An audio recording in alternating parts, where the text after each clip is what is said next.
के समय रहे, दिवाली के समय रहे, समझे के प्रयास करे लगे तो हाथवा काम ना करत रहे। एगो गुरु भाई आई रहे, ओकर हाथवा काम ना करत रहे, लेखा लेखा कर। एगो गुरु भाई सिखा के लिए आई रहे कि चलो अगर साहब कुछ करे के कह देनु, समझे लोग साहब कुछ करे के कह देनु तार कल्याण हो जाए। माने हाथवा लेखा साफा कामे ना करे, गड़बड़ी रहे कुछ। दिवाली के टाइम रहे तो साहब के यहाँ रंगाई पोताई होत रहे, जंगला गमला उमला खिड़की उड़की सब रंगाई पोताई होत रहे। और गुरु भाई जब लिया आए रहे तो हम जानत रहे कि साहब कुछ कह दिया तो हो जाए। साहब के जब टाइम भाई ऑफिस जाए के तो सिखौले रहे कि तू गेटवे पर रही, समझे लोग गेटवे पर रही अपने साहब कुछ कह दिए करे के ना। 2-3 दिन इंतजार कर लो, चौथा दिन है वही खातिर लिया आए रहे, जानता है कि साहब कुछ कह दिए तो हो जाए। संजोग से एक दिन साहब निकल कहले कि एक गिरिल ना वाला खिड़की के गिरिल रंगे के ओकरा के कह दिले जौना के हाथवा काम ना करता है, हाथवे काम ना करता है। साहब कह दिले कि जा आज इस गिरिल को रंग देना ना, तो लागल रंग है, हाथ काम ना करता है। लेकिन साहब कहले रहे ये से लागल रंग है, रगत रगत रगत ओकर हाथवा ठीक हो गई, ओकर हाथवा ठीक हो गई। एटीएम में रहे, वो पेंटवा कोयला में रहे, रंगलका में रहे, ना रंगलका में रहे ना पेंटवा में रहे वो साहब के बोलिया में। बात समझ में आवता कि ना? अगर हमनी के कहला से पूरा घर रख दे तो ठीक होई ना होई, जब होई तो वैसने लोग के कहला से होई जेकरा महादेव से लगाव बा, जेकरा मन पर गुरु भारी बारे, जेकरा मन पर गुरु के आदेश भारी बा। यानी साहब कह दिले ओकर हाथ ठीक हो गई, ठीक होई लेखा जे लेखा साहब कह दिले फेंस करे के ओकर हाथ ठीक हो गई, ठीक हो लेखा महादेव हमरा रोड़ा के कहले बारे ई कामवा करे के। यही खातिर कहले बारे कि जे लेखा ओकर हाथवा ठीक हो गई वो लेखा हमारा और किस्मत ठीक हो जाए। किस्मत ओकर तो खाली हाथ में ठीक भइल, हमारा और किस्मत ठीक हो जाओ। जो लगी जानो तक मान ली कि जे अगर मोटरसाइकिल बिगड़ता तो कहाँ चल जाई? मोटरसाइकिल मिस्त्री का लगे जाइए। तबीयत खराब होता तब कहाँ चल जाई? डॉक्टर का लगे जाइए। आ जकर किस्मतवे खराब बा ना लोग कहला कि 12वां जी दुख लिख देले बड़े एकरा के काट सकता। देहात में लोग कहला जे 12वां जी लिख देले बड़े एकरा के काटी, काटे के पड़ी ना। ई किस्मत बदल देवे के चाबी 300 रुपया बा, किस्मत बदल दी। हम नहीं की कहा साहब के कहला एक दिन काले परसों साहब के मोबाइल में चर्चा सुनत रहे मोबाइल पर, तो साहब कहता है महादेव के चेला के तकी कर फल भी दुख भोगे के व्यवस्था ना रही, दुख आई लेकिन आई करे के मजबूर ना करी, दुख आई लेकिन के कष्ट नहीं के पहुंचा सकत अगर महादेव के चेला होगा नहीं सब। साहब एगो चर्चा कर चले 27 जुलाई 2022 के रांची में रहनी संगोष्ठी रहे दीदी के जन्मदिन पर। तो साहब कहता रहे कि हमरा 1 महीना 22 दिन से बुखार बा। 27 जुलाई 2022 के घटना है। हमरा 1 महीना 22 दिन से बुखार बा, वो अपन काम करता हम अपन काम करता नहीं। जया बुखारवा से तू चर्चा में बाधित हो जाई वो दिने धरती पर से बुखार नाम के बीमारी उड़वा दे। यदि जाने ले डिस्टर्ब नहीं के कहते 12 तो 12 तू अपन काम करता रह, हम अपन काम करता नहीं। यानी अगर हमनी के महादेव के चेला होगा तो दुख भी हमरा रोड़ा के दुख भोगे के व्यवस्था ना रह जाई, आई करे के व्यवस्था ना रह जाई, दर्द सहे के व्यवस्था ना रह जाई, बसाते कि हम रोड़ा महादेव के चेला हो जाए। आई चेला बने खातिर 3 गो सूत्रवा करे के बाद एक ए लेखा समझी जे काहे खातिर करे के बाद। जैसे मान ली के साहब कह देना, साहब कहले कि जाओ पेंट कर देना, ये ग्रिल को पेंट कर देना। हमनी के कितना वकीलदार बनी सन, हमनी के साहब कहले कि जा लोग के चेला बनावो। हमनी के का करता है तो लागत है सब पैसा कमाए, पैसा से भाड़ा भाके ए भैया चल आवा हमार चाचा तू तारा के करे के कहते रहा हमनी के भाड़ा भाके के लोग के पैसा दे के अपने पैसा दे के काम करावे लगनी सन। बात बुझाता कि ना कहाँ गड़बड़ी होता है? गड़बड़ी कहाँ होता? यानी हमारा और काम बा जितने बुझाता जौने बुझाता गुरुजी जौन कहता रे तौना के करी, मन से करी चाहे बिना मन से करी, लाफा में करी चाहे मजाक में करी, रौरा करी जितने बुझाता कुछ नहीं के हो जे करता ओकरा सहमत में लग जाए, वो जौन कहता तौन करी तबो रिजल्ट निकल जाए, तबो रिजल्ट निकल जाए। काहे खातिर करे के बाद से समझी आ कैसे बुझाई कि हमरा तो होता यो समझी, कैसे बुझाई कि हम कहतनी आ हमारे कैला का रिजल्ट आवत है। साहिब जाने मेरे महादेव के गुरु मल्ले 1974 में, नवंबर 1974 में साहिब महादेव के गुरु मल्ले जाने बेरा साहेब महादेव के गुरु मल्ले ताने बेरा साहेब जानतो ना रहे कि महादेव गुरु के काम कैले बारे। किताब कहता, ऋषि मनीषी कहता, गांव जवार के लोग कहता कुछ ना जानत रहे, कुछ ना जानत रहे। मात्र एगो ख्याल आई साहेब के मन में 2 बजे रात के आरा के गांगी स्मशान में एगो ख्याल आई साहेब के मन में कि जब गुरु भगवान होले तो भगवान गुरु का है ना, भगवान शिव के समझत ले, शिव के गुरु मान ले, शिव के गुरु मान ले। जाने में महादेव के गुरु मान ले, शिव के गुरु मान ले, ताने बेरा साहब के मन में महादेव खातिर नफरत कूट कूट के भरा रहे। लोग ना कहला हमनी के चर्चा सुनी ले सब लोग कहला कि मन से करो, श्रद्धा से करो, विश्वास से करो। अरे भाई जेकरा लगे मन होइए नहीं के, मन तो बेटा बेटी में लागल बा, श्रद्धा होइए नहीं के, विश्वास होइए नहीं के, ऊ के लेके महादेव के चला बनी भाई। साहब किताब में भी लिखा रहे कि मैंने और श्रद्धा और विश्वास के दायरे में शिव को गुरु बना, यानी जाने में साहेब महादेव के गुरु माने कोनो श्रद्धा विश्वास ना रहे, कोनो प्रेम समर्पण ना रहे, कुछ ना रहे। यही से साहेब कहते रहे कि महादेव के गुरु माने खातिर कोनो श्रद्धा विश्वास के काम नहीं के, कोनो प्रेम समर्पण के काम नहीं के। जावना स्थिति में बानी तोरा महादेव के चेला हो सकता नहीं, महादेव के गुरु बना सकता नहीं। महादेव ना कहिए कि हम तारा के चेला ना बनाए।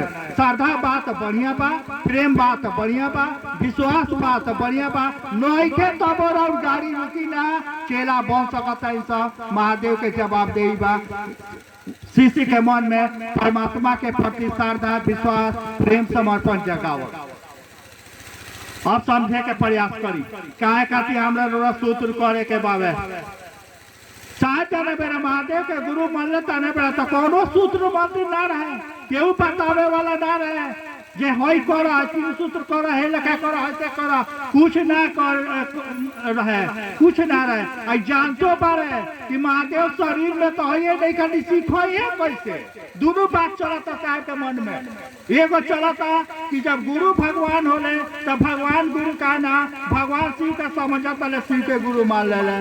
दूसरा का चलता कि यही तो शरीर में हो ये नहीं खा सीखो ये कैसे, दोनों बात साहब के दिमाग में चलता। लेकिन कहले कि मान लेनी तो मान लेनी, अब जौन हो तो देखो जाई हो तो, यानी जाने बेरा साहब महादेव के गुरु मान ले 3 गो कसम खैले। पहलका कसम खैले कि आज से कोनो शरीरधारी आदमी के गुरु ना बनाए। दूसरा का कसम खैले कि शिव भी शरीर धके तब उनका के गुरु ना बनाए। और तीसरा का कसम खैले कि आज तक जौन पूजा पाठ क्रिया साधना तंत्र मंत्र जौन भी करत अब कुछ ना करे, हमार गुरु जौन कहिए तो ने करे। साहब गुरु के आदेश के इंतजार में खड़ा हो गए, इंतजार करे लगले कि अब हमार गुरु जी कुछ करे के कहले, अब गुरु जी कुछ करे के कहले, आ गुरु जी कुछ नहीं खन करे के कह, कुछ नहीं खन करे के कह। आ खेला देखी बिना कहले चमत्कारो होके लगल, चमत्कार होके लगल। चमत्कार तो ऐसा भइल कि जौन तिनका के 2 साल तक ले उल्लू बनौलस, 2 साल तक ले साहब के उल्लू बनौल। तौन के प्रणाम करता आ कहता कि हमरा लाए कोनो आदेश होके तो बोलल जाए। कुछ नहीं के भाई, कुछ नहीं के भाई, खाली महादेव के गुरु मान ले बड़े। जौन पेरे तिनका के उल्लू बनौल तौन पेरे ताके प्रणाम करे लगल। साहब कहता है कुछ दिन और ही आगे गाड़ी गई, देवी देवता लोग आके प्रणाम करे लगल आ कहे लगल कि हमरा ला कोनो आदेश होके तो बोलल जाई। एमे आदमी के कोनो काबिलियत नहीं के, काबिलियत गुरु के रहे, गुरु के रहे। हमनी के जो अनुभव अनुभूति कैले बानी सब वो आधार पर चाहे साहब का अनुभूति सुनबे करनी हो कि साहब के जीवन में अगर गुरु महादेव ना रहे तो प्रेतो उल्लू बनावत रहे। ये बात हमनी के समझावे के प्रयास करता नहीं कि साहब के जीवन में गुरु शिव ना रहे तो प्रेतो उल्लू बनौला, केहू ना सुनत रहे, दुख पर दुख, दुख पर दुख आवत गई। देवी देवता लोग भी तबे सुनल, प्रेतो तबे डराए लगल जब गुरु शिव हो गए। चली तो साहब का अनुभूति भाई हमनी के जाने मेरे महादेव के गुरु मानी सब। गुरु माने से पहले सब देवी देवता के पूजा होता है, सब व्रत त्योहार माँ भाभी चाहे घर के लोग जितना अकील बुद्धि रहे सब करते रहे, सब करते रहे। लेकिन दुख पर दुख बढ़ते जात रहे, घटे के नाम ना लेते रहे, आफत पर आफत, आफत पर आफत आवते जात रहे। लेकिन जैसे साहब दीदी के सानिध्य में आदमी महादेव के गुरु मानो, साहब दीदी के आशीर्वाद से महादेव के गुरु माने के सौभाग्य मिला, धीरे धीरे सब कुछ बदलने लगा, सब कुछ बदलने लगा। यहाँ तक कि जाना बीमारी के डॉक्टर कह दिले रहे कि एक इलाज धरती पर नहीं थे तो बीमारी भी ठीक भई गुरु के दया से। जाना के इलाजे ना रहे धरती पर तो भी ठीक भई। कहे के माने का बा, कहे के माने एक गो बा कि रो जीवन में गुरु शिव है, तबे देवी देवता भी सुनिए। ना तो ये बात हमनी के पूजा पाठ करते बनी सर, गुरु भाई बहन के अनुभव अनुभूति सुनी ले सर, चाहे बतियावे के मौका मिलेला, सब पूजा पाठ करते बा आदमी। लेकिन प्रेत ओकरा के तबाह तबाह को देले बा, प्रेत से लोग परेशान बा।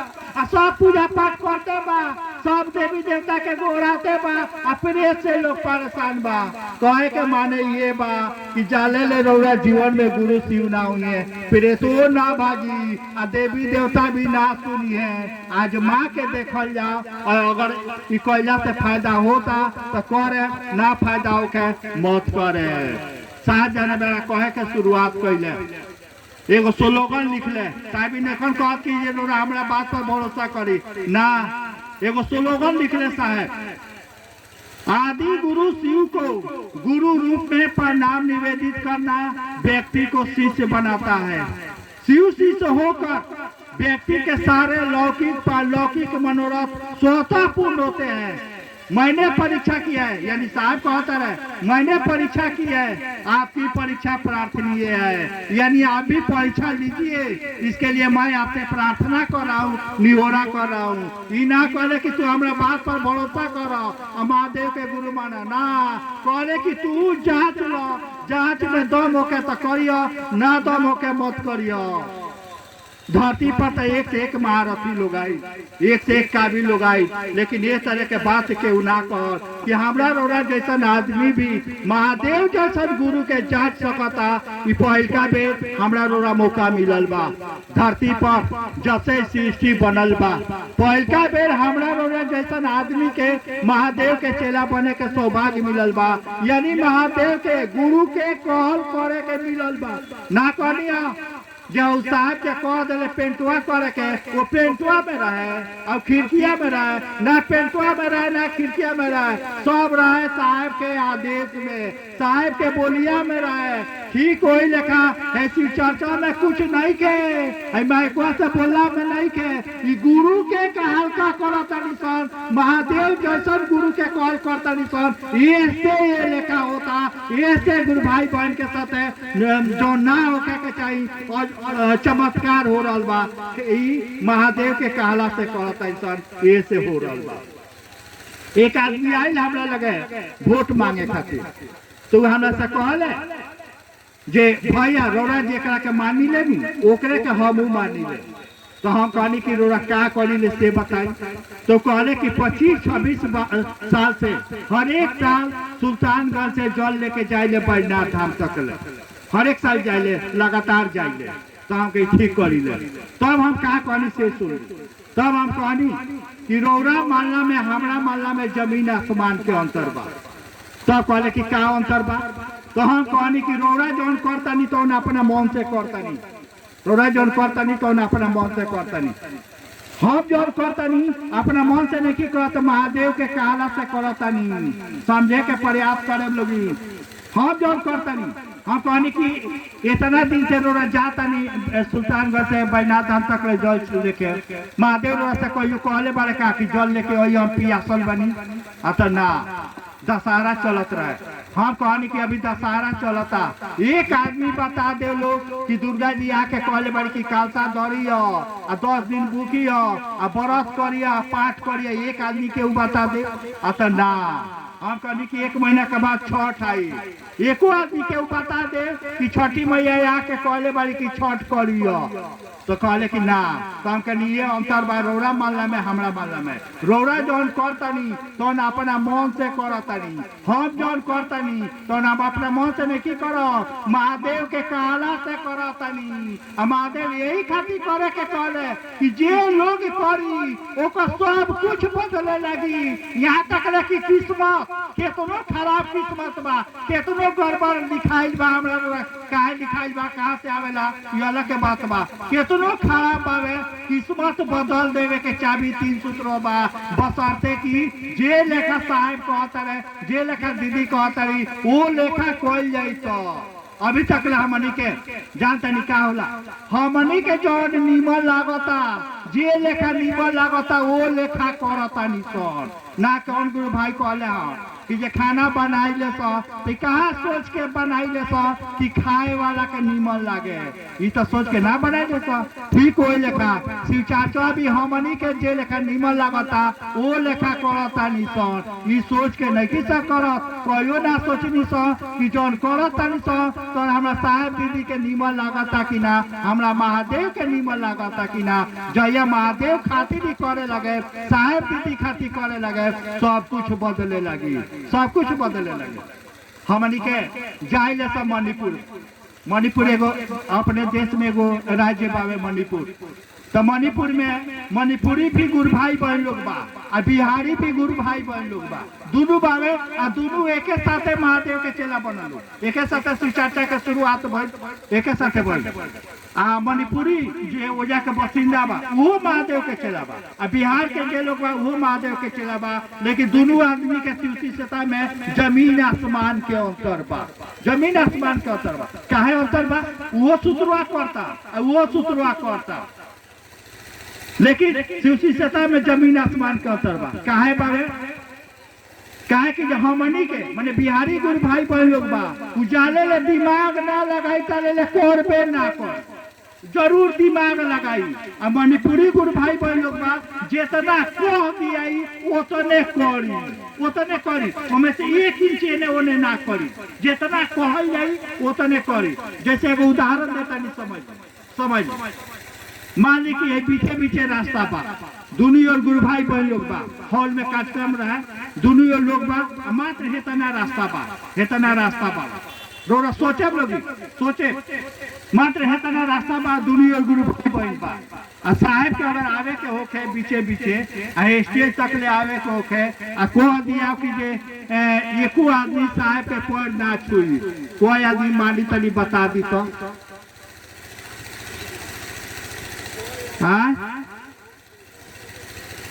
एको आदमी ना मानी है समझ ली शिवचर्चा का चीज बात समझे के प्रयास करे अगर पीछे पीछे साहब के आवे के मालिक हेने की ओके तो लोग ना लही लेकिन जिनकी नारवा बारे वो तो ना मानी है मुड़िए पटक दी है चाहे हाथ लटकाई है चाहे कुछ कर दी है मानिए ना बात समझ में आवता कि ना एक आदमी भी ना मानी है बिना पैर छुए ना मानी है लेकिन मणिपुरी लोग एक आदमी पैर ना छुआ यह बात करता नहीं ये दिसंबर 3 दिसंबर का घटना है 3 दिसंबर आचार है 2012 3 दिसंबर 2012 की घटना है जब मणिपुर साहब गए रहे यहाँ से वहाँ तक ले लोग बैठे रहे दोनों ओर आ केहू हेट करे वाला ना रहे केहू रोके वाला ना रहे आ खाली मणिपुरी लोग रहे ता के बात आ साहेब वजह से जाले चल अइले एक आदमी पर ना छुअल जे साहेब के साथवा गए रहे ऊ कहता एजे के लोग के प्रणाम करे ना आवेला का हो तो हम कहनी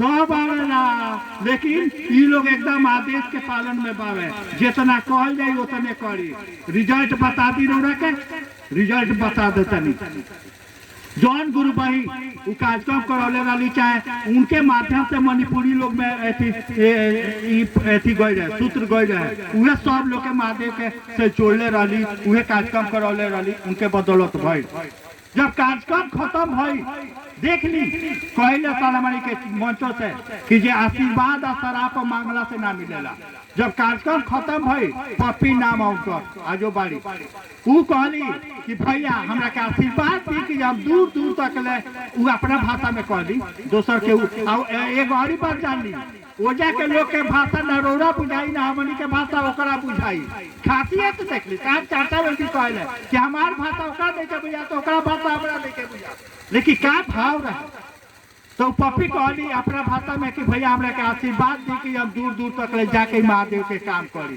साहब ये से इतना खुश रहे कि शायद देश में ऐसा कोनो जगह ना हो जाए ये तरह का अनुशासित लोग होके साहब का कहले पप्पी के से सुन ली साहब कहले कि लाओ पप्पी कागज पर तुमको सर्टिफिकेट बना के दे देते हैं मैं तुम्हारे साथ हूँ मेरा महादेव तुम्हारे साथ है बात बुझाइल कि ना कुछ नहीं के भाई खाली इतना भइल बा कि जितना कोहल बा उतने पालन कैले बाड़ी हमनी के का बावे हमनी के जाने ले 3 सूत्र के 13 गो सूत्र में ना बदल आ जाने ले अपन दिमाग ना लगावल जाई ताले ले ना होई ई बतिया काहे खातिर करतानी रो कहे कि जो हमनी के तो जे लेखा बुझाता तो वो लेखा करते बानी सो तो वो तो आराम बढ़ले बा दुखवा कम होते बा होते बा एगो बात जान ली कि जे महादेव से ले अलग बात बा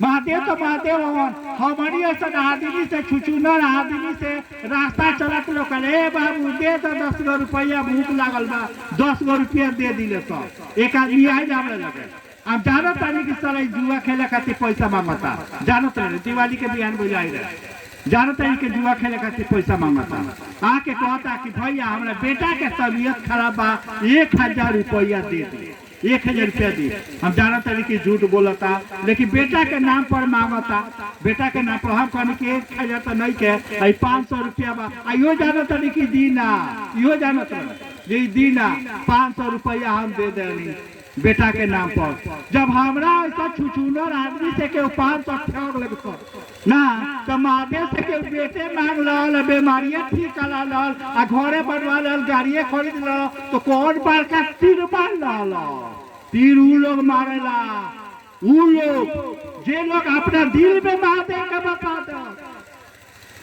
सूत्रा एक खातिर मिलल बा हमरा लोग भाई पेट तो ठीक हो जाए कपार दारे 1.5 रुपया का दवाई से ठीक हो जाई साहब के सोच ही ना रहे साहब के सोच ही रहे सूत्र देवे के पीछे सोच कर रहा है वो महादेव से वैसा रिश्ता बनाओ जा गुरु और शिष्य के जे लेकर पति पत्नी के रिश्ता होला बाप बेटा के रिश्ता होला भाई बहन के रिश्ता होला वो लेकर गुरु और शिष्य के रिश्ता हो जा शिष्य के बीमारी होके दौर पे गुरु के होके बेचैनी गुरु के होके लगे रिश्ता वैसा रोके के चाहिए वैसा रिश्ता बनावे खातिर 3 सूत्र जा रहे कि ये सूत्र कह के महादेव के चेला बन जा गुरु और शिष्य के रिश्ता बन जा गुरु शिष्य के दिल में महादेव धर के लागो एकरा खातिर सूत्र कहले जहिया महादेव के चेला बन जाए काना मनी के चर्चा में बैठल रही सब चर्चा में बैठल तो हम कहनी अरे यार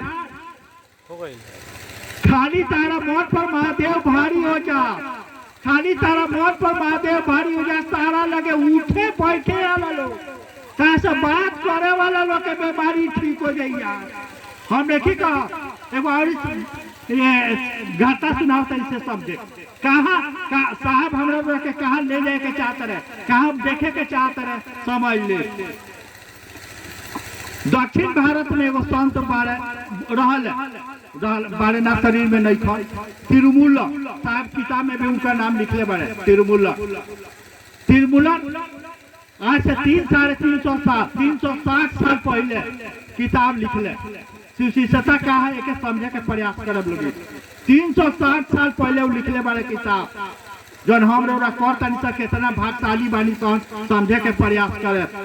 वो किताब है वो लिखा करे 300 साल बाद एक महादेव का चेला आएगा धरती पर। 300 साल पहले वो लिखले बारे साहब के क्या लगे किताब साहब गए कर्नाटक से लिए 11,000 में 2 किताब अंग्रेजी में रहे तो लिखा था 300 साल बाद एक महादेव का चेला आएगा धरती पर, यानी साहब के बारे में लिखा था। उसके बाद लिखा था कि ये दिखने में बिल्कुल साधारण नहीं अति साधारण होगा, यानी साहब के वैसन पता थी जे उनके बारे में लिखा था कि 300 साल बाद एक महादेव का चला आएगा धरती पर जो दिखने में साधारण नहीं अति साधारण होगा, लेकिन साधारण होगा नहीं। साहब के बारे में कहता है आयो कहता है अपने कुछ लोगों के साथ, वो अकेले ना हुई है धरती पर, अपना कुछ लोग के लेके आई है। उसके बाद क्या कहता है कि जो लोग भी उनके कहने से ये काम को करेगा, उतावली लंबा चला रहा है लेकिन मेन बात बताता नहीं, जो भी उनका कहा हुआ करेगा वो चलता फिरता मंदिर होगा। चलता फिरता वॉकिंग टेम्पल अंग्रेजी में रहे वॉकिंग टेम्पल, यानी जे लोग भी सूत्र करी वो चलता फिरता मंदिर हो। साहब जी कहते रहे तिरमुलर भी लिखले बारे, यानी सूत्र करे वाला आदमी खुदे मंदिर हो जाई, मंदिर जाए के ना वो खुदे मंदिर हो जाई, बशर्ते की ईमानदारी से जे लेखा साहब जी कहता लोग वो लेखा सूत्रवा करे तो मंदिर हो जाए। मंदिर के माने क्या भाई, जे लेखा लोग दुख दर्द सुनावे खातिर मंदिर में जाला कम होला कि नहीं के हो ये तो हम नहीं जाना, लेकिन अगर जेकरा मन पर महादेव भारी हो गई वो अगर ओकरा से कह दे वो अगर खुश हो जाई। आज एगो दूगो ना लाखों गुरु भाई बहन ऐसा बारे जे कह देता है तो ठीक हो जाता है। बहुत से गुरु भाई बहन बारे कुछ नहीं के भाई खाली सूत्रवा कोयला से ओकरा मन पर महादेव भारी हो गई बारे। यही से जौन कहता जे लेखा कहता वही लेखा हो जाता। अब एक समझे साहब जाने मेरे महादेव के गुरु मान ले कोनो सूत्र मंत्र ना रहे काहे सब महादेव आइले कि ना अकेले का होइले। साहब के शर्त लगौले रहे कि तू शरीर में आइब तबो ना आए तब ना सीखे, बिना शरीर धोइले महादेव ठीक 1 साल के बाद, यानी नवंबर 1974 में महादेव के गुरु मनले। नवंबर 1975 में ये मुजफ्फरपुर जिला में तुर्की एगो जगह बा वो साहब के नमः शिवाय मंत्र मिलल। साहब शर्त लगौले रहे कि तू शरीर में अइब तो ना सीखे, यानी साहब के शर्त के अनुसार महादेव होइले। काहे होइले हमनी के काहे ना आवेले, हमनी के खियाइले से तो काहे ना खा ले, साहब खियावेले तो काहे खा ले। साहब तो एगो घाटा सुनाओ तो नीचे सुन ली, काहे साहब खियावेले तो खा ले। दीदी के शरीर छोड़ला के बाद जब पहलका होली आई तो साहब के बेटी 2 प्लेट में लिया के पुआ दे दी। होली के दिन रहे ई काम तो दीदी रही तो चढ़ावत रही महादेव के लिया के दहली साहब के कि पापा एगो मम्मी को चढ़ा दीजिए एगो महादेव को चढ़ा दीजिए। साहब जाना था लेकिन बेटी खिसियाई दिया ऐसे ना कहले कि तू ले जाके दो ना, साहब ले जाके देता रहे महादेव का लगे रखता रहे आ कहता रहे कि देखो हमरा खियावे के मन पाना, हमरा खियावे के मन नहीं थे कि जो हम तोहरा के खियावे खातिर खाए खातिर लिए बनी तो उनको हमरा मन नहीं थे, लेकिन तोहरो खा लेवे के चाहिए काहे कि हम लेके आई। बात समझ में आवता कि ना, हम लेके आई बनी ऐसे तोहरो खा लेवे के चाहिए।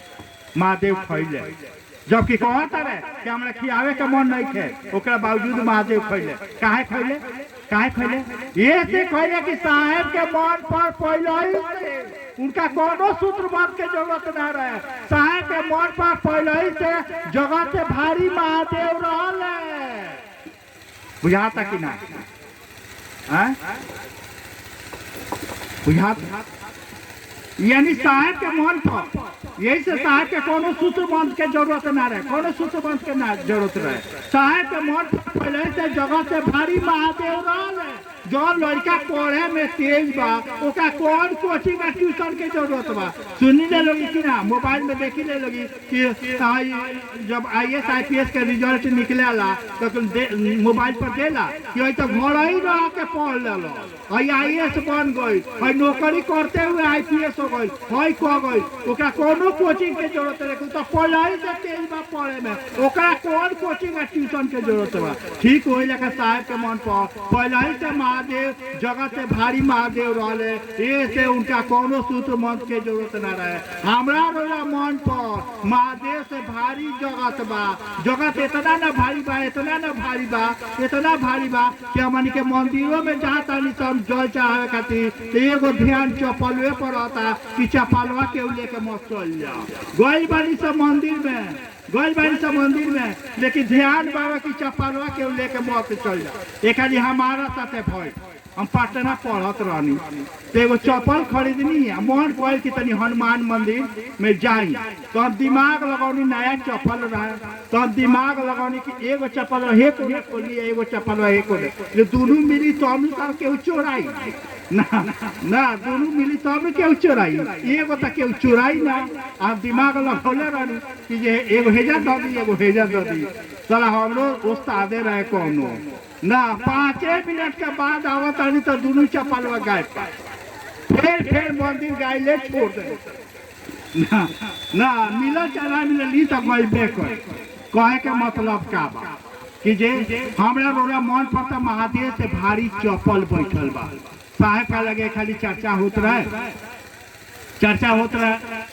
रात के चर्चा रहे डेरा पर तो एक आदमी के चप्पल भुला गए चप्पल भुलाई तो इतना हाला कैले कि फिर साहब के आवे के पड़ा तो पूछले कि जे का हाला भइल बा तो एक आदमी के चप्पल भुलाइल बा तो साहब खूब मजा लेते रहे। हाँ तो साहब पूछले नया चप्पल रहा महंगा चप्पल रहा तो कहल कि ना सरकार हवाई चप्पल रहा सब साहब का कहते रहे तो हवाई चप्पल नया रोला का नया चप्पल का काज ने दर्द होके नया रोला का ना 1.5 साल पुरान चप्पल रोला तब साहब कहले कि देखो ये जो के ले ना गई सही में चप्पल मिल गई। जब वो आदमी चल गई तब साहब का कहते रहे से सुन ली तब साहब कहते रहे कि जितना इनका टूटई हवाई चप्पल खातिर दर्द बा जितना इनका टूटई हवाई चप्पल खातिर दर्द बा ओका 10% भी अगर महादेव खातिर दर्द हो जाओ लिया कागज पर लिख के दे देता नहीं कोई तारा महादेव से ना मांगे के पड़ी। बात बुझाता कि ना ठीक हुए दर्दिया हमरा अंदर आ जाए यही खातिर सुतरुआ करे के बा यानी जे का बेटा खातिर दर्द बा मेहरारू खातिर दर्द बा मर्द खातिर दर्द बा घर खातिर दर्द बा जमीन खातिर दर्द बा वही लेकर महादेव खातिर दर्द हो जाओ यही खातिर सुतुरा करे के बा जया महादेव खातिर दर्द हो जाई हे राउत तो ठीक बोल तक भइबे कई दूसरा के रोरा कह दे तो ठीक हो जाई। बात बुझाता कि ना बात समझी बात खाली इतने खातिर सुतुआ करे के हमरा मन पर कि जे जना मन पर जगह तो भारी बावे यही मानवा पर महादेव भारी हो जा जैसे जैसे भारी होके लगे सब कुछ बदले लगे। एक लेखा समझी कोनो भी गुरु का लगे जाए गुरु जी कुछ करे के कहे कोनो भी साहब यही से कहले कि गुरु तो शरीर में है नहीं कैसे कोनो भी गुरु का लगे जाए तो गुरु कुछ करे के कहले उ कलका से का हो गुरु जी जौन कहता रहे तौन कल जाई धीरे धीरे हमारा रोरा मन में जौन जगत भारी बावे मन हमारा जौन जगत में फसल बावे ई मानवा धीरे धीरे निकले लगी आई महादेव की ओर जाए लगी महादेव की यानी जगत हलुक हो मन महादेव की ओर जाई जुड़े लगी कहीं एक जगह लगी यानी यही खातिर सुतुरा करे के बा कि जौन मन जगत में फसल बा ई मानवा महादेव में फंस जाओ इतने खातिर सुतुरा में करे के बा आज जया महादेव में फंस जाई वो दिने तू महादेव हो जाएगा महादेव से मांगिया देवे के तो खेले खत्म कर खाली फंस जा यही खातिर ये लेखा समझी। साहब के बाबूजी अपने एगो दोस्त से कहले कि जे हमार बारका लड़कुआ पागल आ गई, खाली महादेव महादेव करता ना, दोसर कुछ ना करेला, खाली महादेव महादेव करेला। संजोग से दोनों आदमी के एक दिन भेंट हो गई, साहब के बाबूजी के दोस्त से और साहब से पटना कलेक्टरिएट में भेंट हो गई। तब का कहता रहे से सुनी, कहता रहे सुना सुना सुना सुना, वो सिवान के साहब भी सिवान के, सुना सुना सुना, तू का करेला कि तार बाबूजी कहेला कि हमार बारका लड़कुआ पागल आ गई बा, का करेला? साहब का जवाब देने से सुनी। साहब कहता रहे ए चाचा, धरती पर तो सब लोग पागल आइले बा, सबे पागल आइल बा, केहू बेटा खातिर पागल आइल बा, केहू बेटी खातिर पागल आइल बा, केहू पैसा खातिर पागल आइल बा, केहू जमीन खातिर पागल आइल बा, केहू घर खातिर पागल आइल बा। आ तू जे लेखा मेहरारू खातिर पागल आइल बा, वही लेखा महादेव खातिर पागल आइल बनी। पागल तो सबे बा। बात बुझाता कि ना? बात बुझाता? पागल तो सबे बा ना, केहू बेटा बेटी खातिर पगलाइल बा, केहू जमीन जायदाद खातिर पगलाइल बा, और जे लेखा तू मेहरारू खातिर पगलाइल बा, वही लेखा महादेव खातिर पगलाइल बनी। पागल तो सबे बा, लेकिन याद रख ले, जहिया रोरा महादेव खातिर पगला जाए, जहिया रोरा महादेव खातिर पगला जाए, महादेव रोरा खातिर पगला जाइए। जे भी महादेव के हो गई, वे महादेव के हो गई, महादेव ओकर हो गई है। साहब किताबों में लिखले बारे कि महादेव तो सबका है, काहे खातिर सूत्र करे के बा। आ जे लेखा साहब कहता है सूत्र तो सब लोग करता, सब लोग करता। जे लेखा साहब दीदी कहता लोग वो लेखा हो खे लगो, यही खातिर हमनी के आयोजन करी ले, हमनियों के लोग समझावे के प्रयास करी ले। सब महादेव तो सबका है, महादेव का कौन है?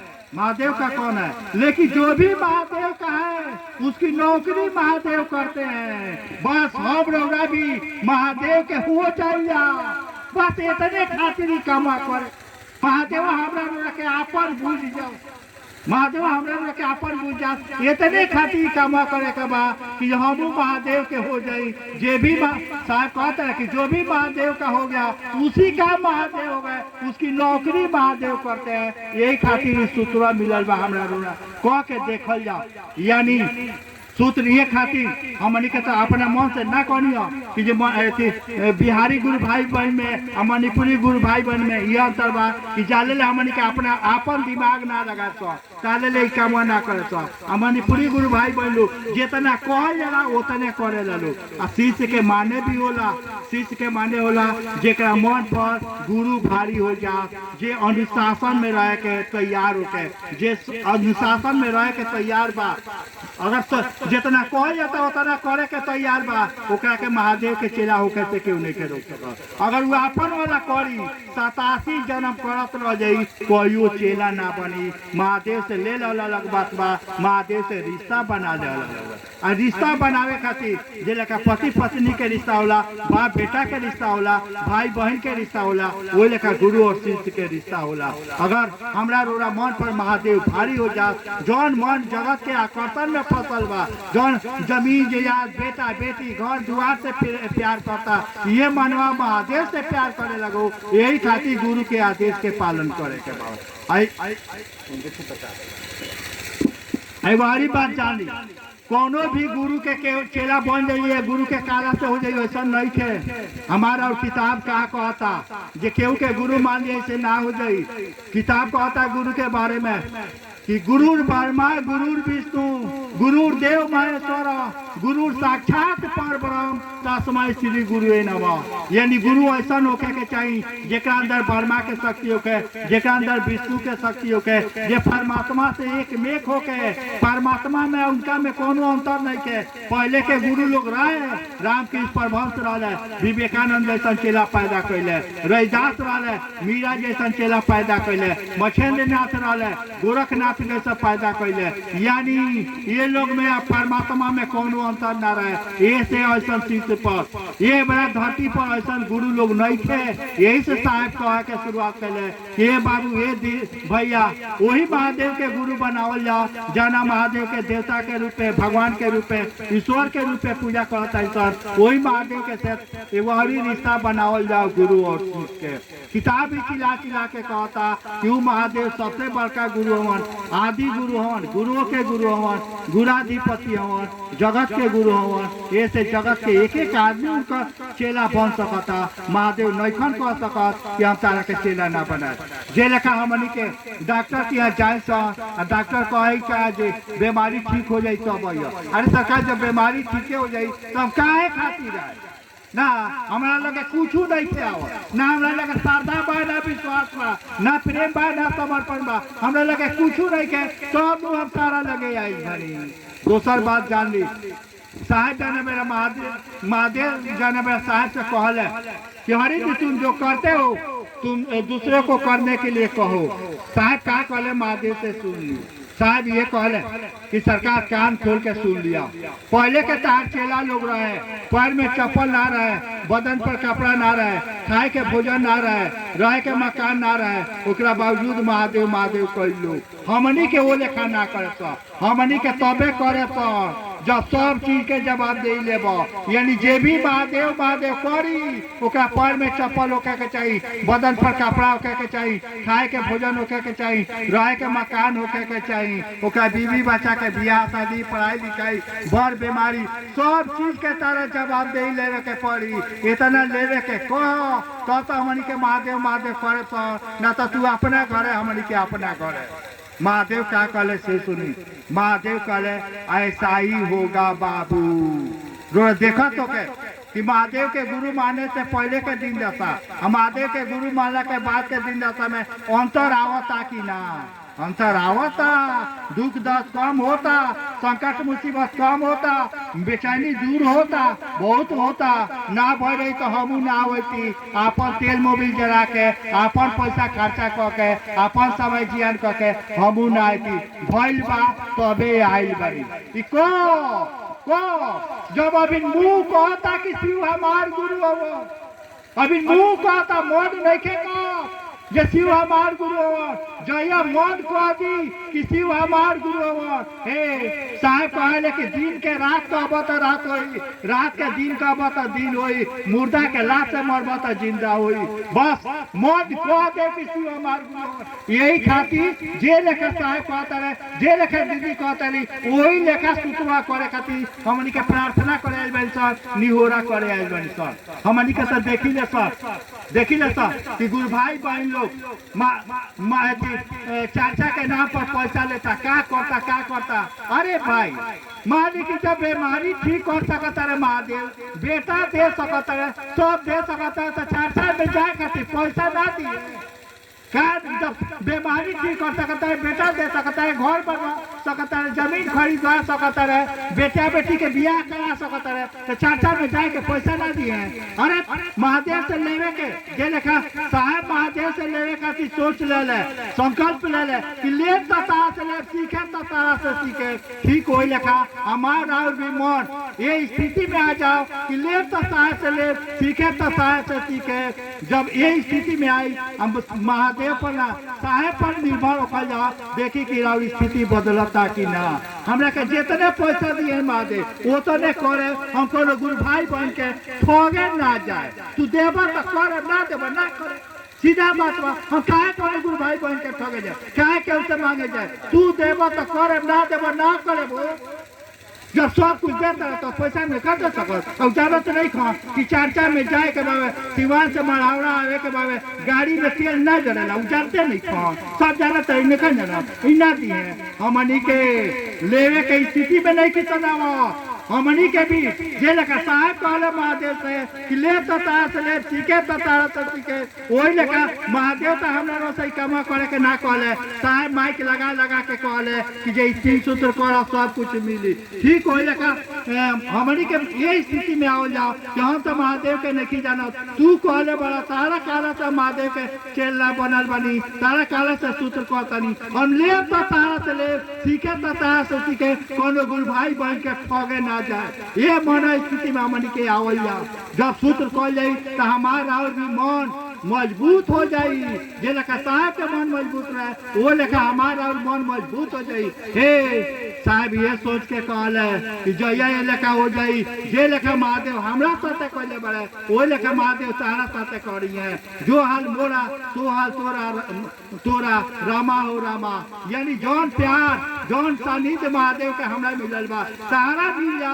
ये सोच के साहब हमरा के कहे के शुरुआत कैले, ए भैया ए दीदी वही महादेव के गुरु बनाओ जा, जाना महादेव के देवता के रूप में, भगवान के रूप में, ईश्वर के रूप में पूजा करते सब। एगो अभी रिश्ता बना के देख लिया कितना मजा आवता।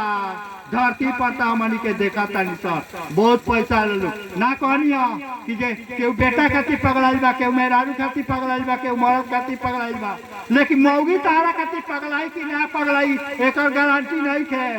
बेटो तारा खातिर पगलाई कि ना पगलाई एकरो गारंटी नहीं है। तू जेका खातिर पगला तारा ऊ तारा खातिर पगलाई कि ना पगलाई अधिकतर चांस नहीं के बा, नहीं के बाद धरती के हाल बा।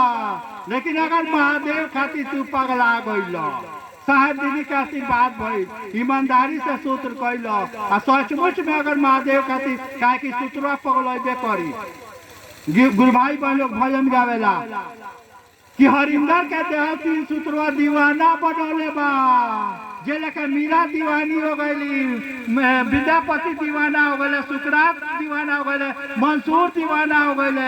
यानी गुरु के आदेश के पालन कल जाई तो परमात्मा खातिर दीवाना हुई। वे गुरु भाई बहन लोग भजन गावेला कि जे हरिंदर के तहत तीन सूत्रवा दीवाना बनौले बा। अगर महादेव खातिर दीवानगी आ जाई, हे दुनिया के लोग पगला जाई रोरा खातिर। रोरा बेटा खातिर पगलाते बेटवा रोरा खातिर पगलाई कि ना बहुत लोग के देखा तानी सन नाइए के ज्यादा चांस बा। लेकिन अगर महादेव खातिर पगला गई पूरा दुनिया पगला जाई। साहब के देखले ओकर लोग गइल तो यहू जैसे लोग गए रहे देखले रहे ना नाइयो गई रहे तो मोबाइल पर देखले होई। कहाँ देखो जैया साहब के अंतिम यात्रा निकलत रहे लाखों के संख्या में गुरु भाई बहन 8 किलोमीटर तक रोड बाहर द बात बुझाइल कि ना। हाँ हमनी के मरल जाए तब का के झाड़ू से ना, लेकिन गुरु भाई बहन लोग 8 किलोमीटर तक कचरा से रोड बाहर दौड़ हमार साहब यही में जाइए पगलैला के रिजल्ट लौका ठीक हुए। साहब चाहता रहे कि जे लेखा हमरा साथे भइल बा वही लेखा तारा साथे होको। यही खातिर एगो और बात जान आई खाद बिया के दुकान बिया अगर गेहूं बिया बुआत होई ना बिया खरीदले सन तो पर लिखा रहेला प्रमाणित बिया बीज है सर्टिफाइड, माने जांचल बा हेतना काठा में हेतना होई जांचल बा ऊपर लिखा रहेला प्रमाणित बिया बीज है, यानी जांचल परिखल बा वो बियावा के ऊपर लिखा रहेला। ठीक होई लेका साहब कहता रहे ई सूत्रवा जांचल बा परिखल बा ई करबा तो दीवानगी आइबे करी। आ तू जब तारा में जब दीवानगी आई तो तारा खातिर महादेव पगलई है ना। एगो कहानी सुनाओ तनी से सुन काहे खातिर का होई सूत्र अगर हम सचमुच में चाहता नहीं समझे बढ़िया से करी बढ़िया से। अरे खाना कपड़ा तो सब के पहनेला सबे पहनेला साहब कहले जे कपड़ा तो सब के पहनेला लेकिन झमकावेला केहू ठीक होई लेका सूत्रवा तो सब के करता लेकिन ऐसा कइल जा कि जे मरे चाहे जिए रहे पहली कतार में वैसा कइल जाओ कि हमारा कामवा साहब दीदी के अच्छा लग जाओ। एगो साहब कहानी सुनावेला कि मंसूर के आदत हो गई अनहलक कहे के, माने सूत्र कहल जाई त का होई से समझे। अनहलक करे के आदत हो गई। अनहलक के माने होला हम ही खुदा लोग समाज के लोग उनका विरोध कई कि जे तू खुदा कैसे, तू तो आदमी हो तू खुदा कैसे हो जाए भैया, तू अल्लाह कैसे हो जाए। कहले कि हमार मौत हम कहे सब लोग कह कि कॉल बंद कर देना तो फांसी पर चढ़ा दिए। कहले कि जौन मन करे तौन कह दो जी, जौन मन करे तौन कह दो। वो के नियम रहे कि फांसी पर चढ़ावे से पहले उनका गुरु से लिखावे के पड़े, गुरु से कहवावे के पड़े। गुरु रहले जुनैद से लोग कह कि अपने चेला के मना करो हे लेखा करता रहे तो उनका के फांसी पर चढ़ा दिए। जुनैद तो बुझत रहे, गुरुए रहे। जुनैद आके समझावत रहे मंसूर कहल बंद कर दो, कहल बंद कर दो। मंसूर का कहले से सुन ली। मंसूर कहता रहे अरे हम कहत हो कि तब तू बंद कर दी, हम कहत हो कि तब तू बंद कर दी। ई तो दादा गुरु कहता रहे, यानी गुरु के गुरु, दादा गुरु माने गुरु के गुरु। ऊ कहता रहे हम का करी। सब कहानी बतावेला जब उनका के फांसी पर चढ़ावल गई तब वो कहा था कि अभी वो बंद कर दो कर। मंसूर कहता रहे सूली पर चढ़ मंसूर बोला, सूली पर चढ़ मंसूर बोला, ये इसका तमाशा नहीं, यदि दीवानगी एकरा के कहेला ठीक हो लेखा। ऊ ना कहता उनको दादा गुरु कहता ठीक हो लेखा। गुरु भाई भाई लोग भजन गावला जागा जागा हो महादेव, जगा दो महादेव कह लो। अरे अंदर के महादेव जाग जाइए। जो मंसूर के साथे भाई कौन हमरा रो साथे होई, जो साहब हरिनाम उनके साथे भाई कौन हमरा रो साथे होई। खाली अंदर के महादेव के जगा दा दिया भाई। महादेव के जगावे खातिर ई 3 गो सूत्र मिलल बा कि रोरा अंदर जो महादेव बारे महादेव जाग जा। लोग कह दी कि अभी तक लोग कहता कि जैसा शिव चर्चा ला हलो, ये कहा कहता कि महादेव के चला जया रोड़ा अंदर के महादेव जाग दिए तो यह लोग कह दी कि महादेव के चेला हो। कहू कि कौन दुख संकट हुई कहे कि महादेव सुनिए चाहे ना सुनिए, ओकरा के अगर खुश कर दिया तो सब हो जाई। बस ये साहब का सपना बा कि जे एक एक आदमी में महादेव धर के लगाओ, एक एक आदमी के महादेव जाग जाओ। और महादेव जगिए तब का होई, महादेव जगिए तब महादेव लेखा आचरण होई, बोली होई, व्यवहार होई। तरह मजाकों में कोई तो लोग के दुख दर्द कम होई। जब तिरुमूलर कहले कि चलता फिरता मंदिर ऊ का मंदिर जाई, ओकरा लगे जे जाई ओकर कल्याण हो जाई, ओकरा लगे जे दुख दर्द सुनाई ओकर हो जाई, ओकरा लगे जे बैठी ओकर कौन महादेव के लगे जाए लगी। बसरते कि सुतरा कह के हमनी के अपना अंदर के महादेव के जगा दिया। मौका मिलल बा पहलका बेर हमरा रोहे जैसन आदमी के महादेव के चेला बने के मौका मिलल बा। महादेव के चेला बने के तो देवता लोग के सौभाग्य ना मिलल, राम के भी ना मिलल, कृष्ण के भी ना मिलल, देवी देवता लोग के ना मिलल, एगो पार्वती के मिलल महादेव के चेला बने के। बाकी के देवी देवता के महादेव के चेला बने के मौका ना मिलल। हमरा रोड़ा मौका मिलल। एगो और बात जान, एगो और बात जान ली, अगर सचमुच में करे के चाहतन, सचमुच में करे के चाहतन, अभी तो हमने के महादेव से लेवे खातिर काम करतनी। सब महादेव से लेवे खातिर जहिया महादेव के लेवे खातिर महादेव के चला होई, महादेव से लेवे खातिर सुतरुआ ना करी, याद रख ले। महादेव से लेवे खातिर सुत ना करी, महादेव के लेवे खातिर सुत करी। जहिया महादेव के खातिर और सुत करे लगे। महादेव साहब कहले किताब में नहीं खे लेकिन कहता कि 15 साल के गुरु भाई बहन या 15 साल के अधिक के गुरु भाई बहन अगर महादेव खातिर महादेव के चर्चा नहीं के कर, यानी महादेव हमार हो जात, महादेव हमार हो जात, ये खातिर चर्चा नहीं के कर, 15 साल से अधिक के बाद तो कमन खोल के दे के चाहिए। यानी महादेव के चेला होई, महादेव से ना मांगी महादेव के मांगे। जहिया महादेव खातिर चर्चा करे लगे, जहिया ले चाहे, जहिया ले धरती पर रह के चाहे तो ले जिए, जमराज भी के नहीं कर ले जा सको। इतना ताकत बा गुरु और शिष्य के रिश्ता में। हम अपन घाटा बताओ तनी, हम अपन रोड़ा लगे अपना पर मत ले, रोड़ा मत ले। 1-1.5 महीना पहले तीज आई गलो तो हमारे मेहरारू कहली कि है सामान किने के बारे ना, है सामान किने के बाद तो हम कहीं हमरा याद ना रहेला ना, चाचा हमरा याद ना रहे, एगो लिस्ट बना के दे दो। तो लिस्ट बनौली तो हम कहीं बाप रे इतना पैसा लगी ना, तो हम कहली कि जे कोयला से का हुई तनी बता दो ना। तो कहली कि ऐसे मैं मर्द दीर्घायु होले संगे ठीक कहलू तो हमू जानत मर्द दीर्घायु। तो हम कहानी से सुनी, हम अपन कहते हम कहानी कि एगो बात बताओ, तू अकेले ना 387 गो मेहरारू अगर हमरा खातिर चीज करो, हमरा खातिर 87 गो मेहरारू चीज करो, एगो सांसवा बढ़ा दी का, एगो सांस नहीं के बढ़ा सको और दुआ तो बहुत लंबा ये वो साथ नहीं के पड़ा था। लेकिन अगर ये पैसा अगर गुरु भाई बहन में खर्चा कर दी, गुरु भाई बहन अगर खियावला से अगर खुश हो जाओ, जहिया ले चाहिए ना, जहिया ले चाहिए तो ये लोग धरती पर रह सकता, जौन चाहिए तो हम कर सकता ना। करिया कि जहिया तार मत समझ जाए कि शिव हमार गुरु हवन। साहब के चाचा में भी बावे हमने की कहा, साहब कहते रहे कि क्या होती है शिव शिष्यों की कीमत, थोड़ा सा और आगे बढ़िए। चाचा सुनो तो कब लोगी मोबाइल पर, क्या होती है शिव शिष्यों की कीमत, थोड़ा सा आगे और बढ़िए।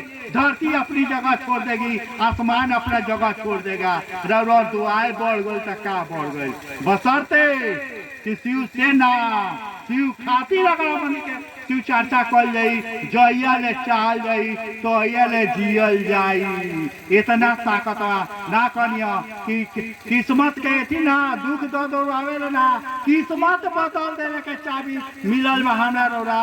जरूरत बावे कि जे लेखा अभी तक तो हमनी के जे लेखा निमन लागत वो लेखा करत हमनी के ये प्रार्थना करे निहोरा करे कि ना, जे लेखा साहेब दीदी के निमन लगे वो लेखा करे। अगर केहू कह दल कि साहेब के पैर ना छुए तो ना छुए भो, जो उनका निमन लागी। शिष्य के माने ही होला कि जो हो तुझको पसंद वही बात करेंगे, जो ज्यादा ना तू खुश रह, ज्यादा ना तू खुश रह। एक खाली साहेब के आवे के रहे सिवान आवे के रहे तो साहब बतौले रहा 2 महीना पहले से हमरा के बतौले रहा कि हे लेखा लेखा तैयारी कर दिया। कहले रहे कि केहू से कहियो मत, केहू से मत कहियो। ये 2017 के बात है।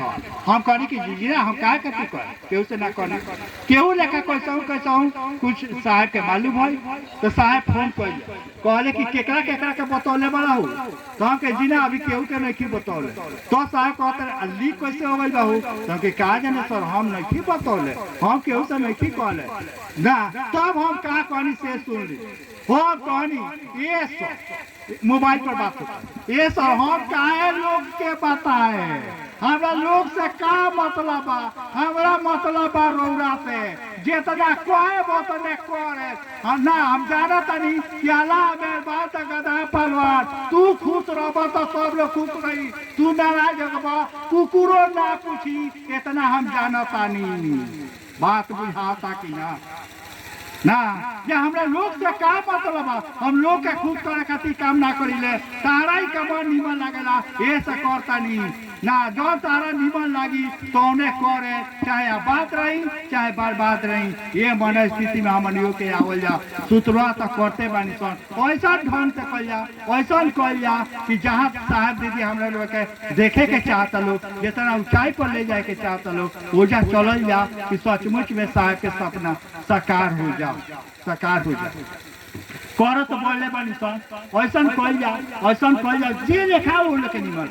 अभी तक हमन का अपना खातिर करते महादेव खातिर कल जा ना, सब कुछ ठीक हो जाई, अपने आप ठीक हो जाई। गुरु भाई बहन लोग बावे ना कहले गुरु गुप्ता जी के 30-35 साल से बाड़ी, सचमुच में बाड़ी 30-35 साल में सैकड़ों हाली ऐसा मौका मिलल है। गुरु भाई लोग जाना था सैकड़ों हाली ऐसा मौका मिलल हो कि जे साहेब कह जे तारा कोनो दिक्कत होकर तो बोलो तब गिरा सका, कोनो दिक्कत नहीं, कोनो दिक्कत नहीं। यानी 35 साल में आज तक साहब से हमरा कुछ मांगे के ना पड़ल, कहे के ना पड़ल कि हमरा हो दिक्कत बा हो दिक्कत बा, कुछ ना कहे के पड़ल, कुछ ना काहे ना कहे के पड़ल, काहे ना कहे के पड़ल, ये से ना कहे के पड़ल कि जे लेखा साहब दीदी कहत गइलो वो लेखा हम करत गइनी, आजो करतानी। ये से हमरा आज भी साहब से ना पूछे के पड़ल और ना मांगे के पड़ल। अपने से साहब कहले कि जे खाली बाबूजी गौरानी साहब का लगे तो कौन बातें पर बाबूजी कुछ कहनी, साहब कहले कि बड़ा बाबूजी के बड़ा बाबू लोग कहे बड़ा बाबू ये याद रखे उदय के कहियो हमरा से मांगे के नौबत ना, यानी उनका मांगे के हमरा से ना पड़ी।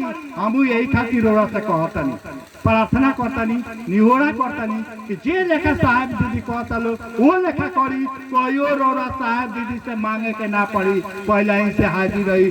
दुख रौरा होई दर्द महादेव के होई, साहब दीदी के होई, ऐसा रिश्ता बनावल जा। रिश्ता बनावे खातिर इस सूत्र कहल जा। यही आग्रह प्रार्थना के साथ एगो और बात जान ली, हम सुझाव के नाच लेखा खाली बानी, साहब दीदी के आशीर्वाद बा, एकरा अलावा सर हमरा जी में कोनो काम नहीं है, एकरा अलावा कोनो काम नहीं।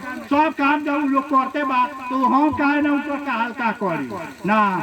हमरा के बोलावे में कोनो पैसा वैसा ना लगेला, हम अपन खा पी के आइले, अपन तेल मोबिल चढ़ा के आइले। अगर जरूरत बुझा तो रोड़ा खोजे, हम आए यही वादा के साथ। अगला मुलाकात तक फिर से सब गुरु भाई बन के हमारे प्रणाम।